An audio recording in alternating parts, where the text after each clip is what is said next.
आज हम क्लास 10 की फिजिक्स का फर्स्ट चैप्टर पढ़ेंगे इलेक्ट्रिसिटी। ये इलेक्ट्रिसिटी क्या होता है?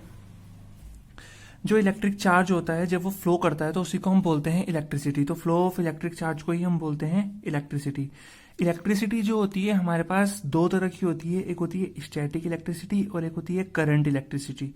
स्टैटिक इलेक्ट्रिसिटी में क्या होता है कि जो चार्ज होता है, इलेक्ट्रिक चार्ज होता है, वो मूव नहीं करता, वो हमेशा क्या करे रहेगा, रेस्ट पे रहता है। लेकिन करंट इलेक्ट्रिसिटी या डायनामिक इलेक्ट्रिसिटी में जो इलेक्ट्रिक चार्ज होता है वो किस में होता है, मोशन में होता है। इनके एग्जाम्पल हो जाएंगे जैसे जो इलेक्ट्रिसिटी हमारे घर में आती है वो इलेक्ट्रिसिटी जो होती है वो करंट इलेक्ट्रिसिटी होती है। और जो लाइटनिंग होती है स्काई में, बिजली कड़कती है जो जिसे हम बोलते हैं, वो जो होती है वो एक स्टैटिक इलेक्ट्रिसिटी है। कैसी इलेक्ट्रिसिटी है? Static electricity. और इलेक्ट्रिसिटी जो हम घर में यूज करते हैं वो करंट इलेक्ट्रिसिटी है। अब हमने बोला कि यहाँ पे इलेक्ट्रिसिटी जो होती है वो फ्लो ऑफ इलेक्ट्रिक चार्ज है, तो थोड़ा इलेक्ट्रिक चार्ज के बारे में पढ़ लेते हैं। इलेक्ट्रिक चार्ज क्या होता है?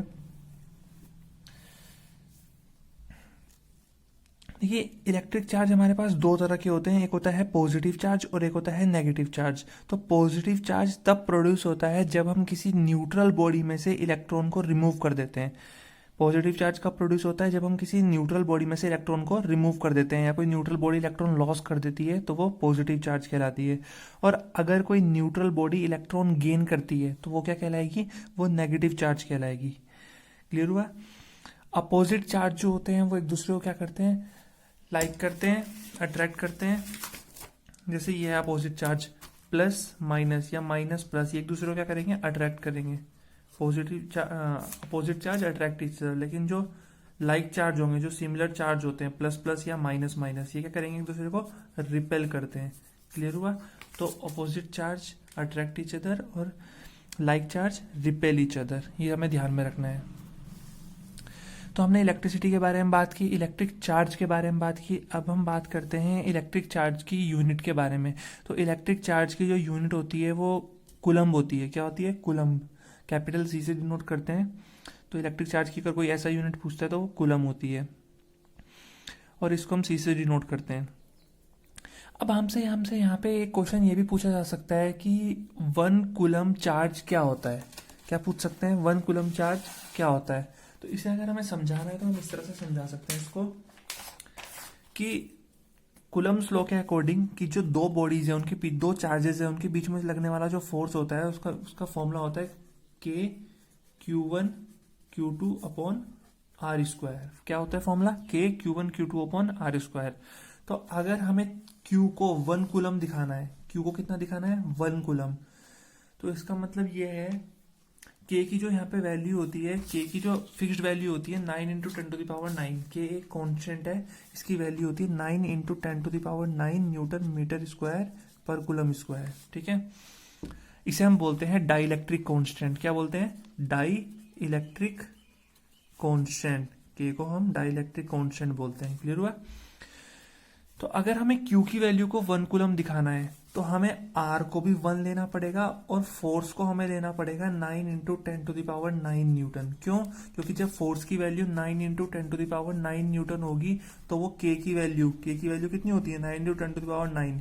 तभी तो Q जो है वो, ये R हो गया 1 का स्क्वायर, तभी तो Q की वैल्यू कितनी होगी? 1 कूलम। बिकॉज इससे कैंसिल हो जाएगा तो Q की वैल्यू आएगी 1 कूलम। तो समझ में आया? मतलब Q को अगर 1 कूलम होना है तो फोर्स को कितना होना पड़ेगा? 9 इंटू 10⁹ और उन दो चार्जेस के बीच की सेपरेशन को कितना होना पड़ेगा? यूनिट होना पड़ेगा, 1 होना पड़ेगा। तो हम यहां से इस तरह बोल सकते हैं कि 1 coulomb is that quantity of electric charge which exert a force of 9 into 10⁹ Newton on an equal charges placed at a distance of 1 metre from it। Equal charges ले रहे हैं हम 1, क्योंकि हमने यहाँ पे दोनों Q को अगर 1 लेंगे तो भी तो इनका प्रोडक्ट 1 ही आएगा, तो हमने दोनों को प्रोडक्ट 1 मान लिया बिकॉज दोनों की वैल्यू क्या है? 1 है, यूनिट चार्ज है। क्लियर हुआ? तो फोर्स कितना लगेगा? 9 इंटू 10⁹ न्यूटन का लगेगा और उनके बीच की सेपरेशन कितनी होनी चाहिए? 1 मीटर होनी चाहिए। समझ में आया? तो ये ध्यान में रखना है 1 कूलम चार्ज क्या होता है। अगर कोई पूछता है तो हम बोलेंगे 1 coulomb is that quantity of electric charge which exerts a force of 9 into 10⁹ Newton on an equal charges placed at a distance of 1 meter from it। जो पॉजिटिवली चार्ज पार्टिकल्स होते हैं उनको हम प्रोटॉन बोलते हैं, और जो नेगेटिवली चार्ज पार्टिकल्स होते हैं उनको हम क्या बोलते हैं, इलेक्ट्रॉन बोलते हैं। अगर प्रोटॉन की बात करें तो प्रोटॉन पे जो चार्ज होता है वो होता है +1.6 इंटू 10⁻⁻19, और जो इलेक्ट्रॉन पे चार्ज होता है वो होता है -1.6 इंटू 10⁻⁻19 कूलम। क्लियर हुआ। यहाँ पे एक सबसे इंपॉर्टेंट बात बतानी है, भूल गया। सबसे इंपॉर्टेंट बात यह है कि इलेक्ट्रिक चार्ज जो होती है वो एक स्केलर क्वांटिटी होती है। दो तरह की क्वांटिटीज होती है ना फिजिक्स में, एक होती है स्केलर, एक होती है वेक्टर। जिसके पास मैग्नीट्यूड होता है और डायरेक्शन नहीं होती वो स्केलर होती है, और जिसके पास ये दोनों ही चीज होती है वो वेक्टर होती है, मतलब मैग्नीट्यूड भी और डायरेक्शन भी। तो चार्ज के पास मैग्नीट्यूड तो है बट इसके पास कोई स्पेसिफिक डायरेक्शन नहीं है, तो ये एक स्केलर क्वांटिटी होगी इलेक्ट्रिक चार्ज। ठीक है, इसके ऊपर एक क्वेश्चन कर लेते हैं, एक छोटा सा न्यूमेरिकल कर लेते हैं। न्यूमेरिकल है कि calculate the number of electron, NCERT का न्यूमेरिकल है कि calculate the number of electron in 1 coulomb of charge. तो 1 कूलम चार्ज में कितने इलेक्ट्रॉन होंगे, कैसे कैलकुलेट करेंगे। तो अगर हमें ये कैलकुलेट करना है तो देखिए, हम सिंपल बोल सकते हैं, हम ऐसे लिख सकते हैं कि एक इलेक्ट्रॉन पे कितना चार्ज होता है, एक इलेक्ट्रॉन पे चार्ज होता है 1.6 इंटू 10⁻⁻19 कूलम का, इतना होता है ना। तो हम इसे उल्टा करके लिख दें, हम लिख सकते हैं कि 1.6 into 10⁻⁻19 coulomb of charge is in 1 electron. एक इलेक्ट्रॉन में होता है ना ये 1.6 into 10⁻⁻19 coulomb of charge is present in 1 electron. एक इलेक्ट्रॉन में इतना चार्ज प्रेजेंट होता है। तो एक कूलम चार्ज कितने इलेक्ट्रॉन में प्रेजेंट होगा, तो हम लिख देंगे 1/1.6 इंटू 10⁻⁻19।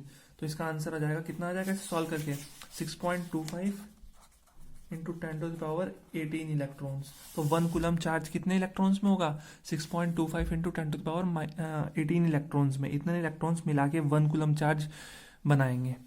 क्लियर हुआ। तो एनसीईआरटी का क्वेश्चन है, हमने यहाँ पे यूनिटरी मेथड लगाया। यूनिटरी मेथड सिंपल होता है ना, जैसे हमने बोला 10 एप्पल्स जो है वो 90 रुपीज के हैं, तो 1 एप्पल कितने रुपए का होगा, ये 90/10 कर देंगे, मतलब 9 रुपीज का।